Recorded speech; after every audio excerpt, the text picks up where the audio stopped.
right, welcome back. Week 11, part 2. Here we go. The doghouse. Who's my dog? The beatdown, the breakout. We're going to do it all up for you right now.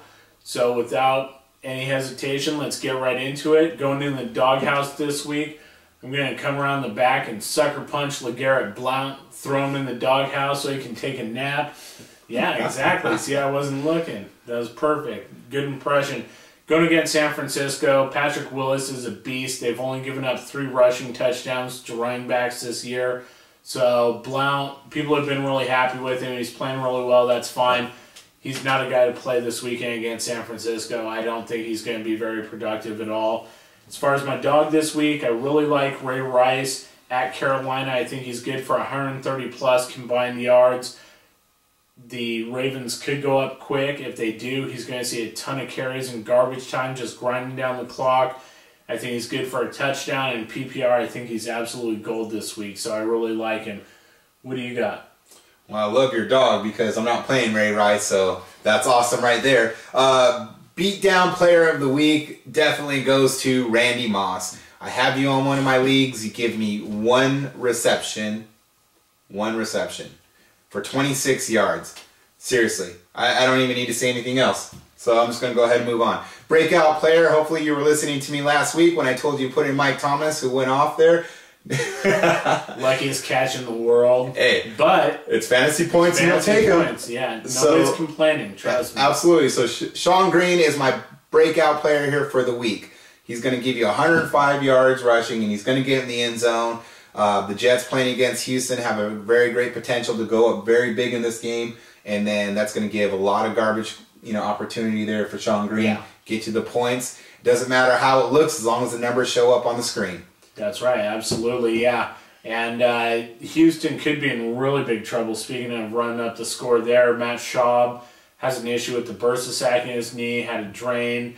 Hopefully there's no secondary issues. They're saying he may play this week. Hopefully he will. We'll see what goes on. That game's not going to be very interesting if he doesn't. Andre Johnson's still a little dinged up there with that ankle, too. He's going to be covered by a healthy Darrelle Revis. So Andre Johnson's kind of a dicey call this week. Also, Todd Heap, now that it's really news, he's dinged up, questionable. I think he will play. D'Angelo Williams wound up on the injured reserve this week after weeks of being out of practice and injured. He's done for the season. Devin Hester is dinged up and questionable. Rasheed Davis is questionable. Cedric Benson dealing with some kind of foot or ankle injury. He's very questionable this weekend. Keep an eye on him. Josh Cribbs is questionable. Calvin Johnson is still dinged up. He's been playing injured all season and producing. He's listed as questionable right now. I wouldn't worry about it. Go ahead and play him. Don Driver and Joseph Adai doesn't look like he's coming back this week. Mike Hart looks like he's not coming back this week. So you're probably looking at Donald Brown and Javaris James there in Indianapolis if you need running backs from the Colts. Wow, and the list does not stop there. Because this just in here, Caine, Todd Heap is injured. Who would have thought? And in unrelated news, if Todd Heap is ever not injured, that will be the news. That would be the news. Crazy news here for my Miami Dolphins down there in Florida. Both Chads are injured. Pennington on the IR. He needs to retire. Your shoulder is just done. Chad Henne there, put up some decent numbers until he got hurt. He's probably not going to play this week. Tyler Thigpen's going to probably get the start tomorrow night. Sidney Rice is still questionable. His agent's saying that he's more than likely going to get a shot to get in there. Reggie Bush is looking to come back, so expect him to get some carries, some touches. Pierre Thomas, though, on the other hand, is more than likely not going to play. I would say more than likely not. Yeah, more likely. That might be just in, too. Pierre Thomas not playing.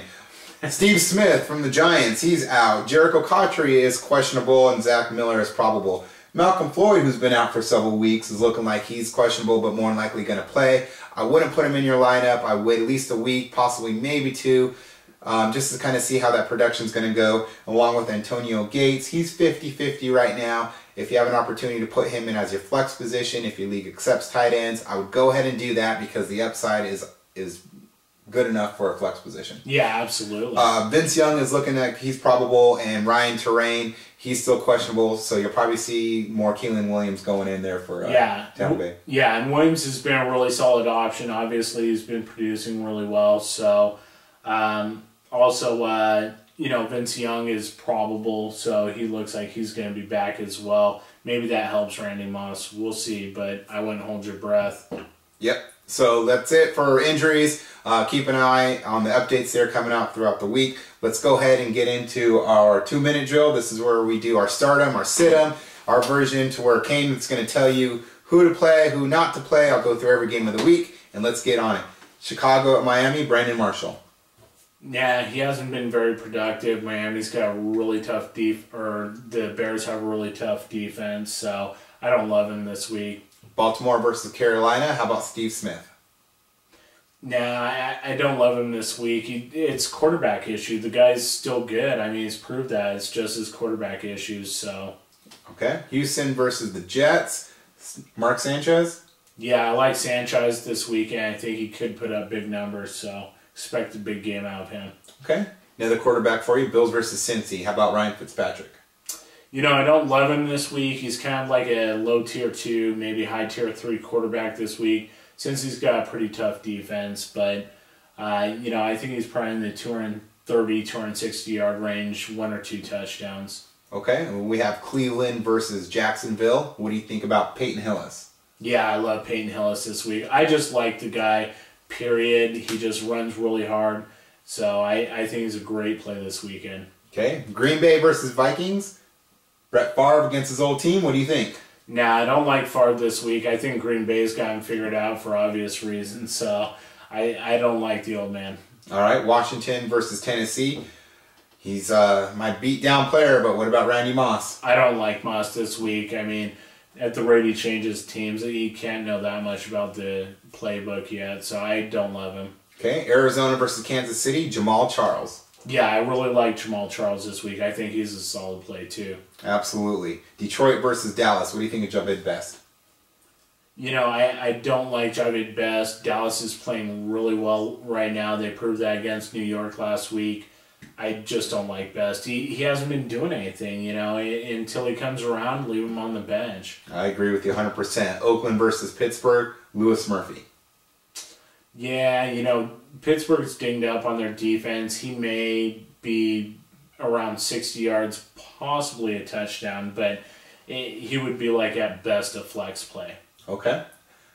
Seattle versus New Orleans. Mike Williams. Williams and that number 1 ranked Saints defense. I don't love him this week. All right. Next, we have the Buccaneers versus the Niners. Your boy, LeGarrette Blount. I know you don't like him, but what about points? Come on. Nah, put him in there? Nah, I don't like him. I mean, they've only given up 3 touchdowns, and they've played, teams with better running backs than Blount, quite frankly, so I don't like him. All right, we have Atlanta versus St. Louis, Sam Bradford. Bradford is going to be like a tier 2 quarterback this week. If you have a better option, and with the bye weeks gone, you should, I would go with someone else over Bradford. Okay. Colts versus New England. How about Wes Welker? Yeah, I like Welker this week against Indianapolis. Their secondary is pretty suspect, so. Got it. New York versus Philly, Michael Vick. Repeat performance? I don't know. New York's got a tougher defense than Washington does, but Vick is just the hot hand right now after he went off and had that monster game last week. You have to roll with him. Yeah, I agree on that. I mean, MVP talk and, the whole 9, so you got to roll with the guy. Yeah, stick with a hot hand. Denver versus San Diego for our Monday night game, Kyle Orton. I mean, yeah, Orton played really well last week. My biggest concern with him is Tebow taking, snaps away from him, so he's worth playing this week. All right, well, there you have it. Hopefully you're listening carefully. If you have players there, put them in. If Caine told you to sit them, drop them. Absolutely. And also, another thing I'll tell you, don't forget, be our friend on Facebook. Email us your questions, your concerns, your comments, fantasyfootballfanatics@rocketmail.com. And you can follow our tweets @FFTweets. And we'll talk to you. See you week 12. Good luck. Good luck.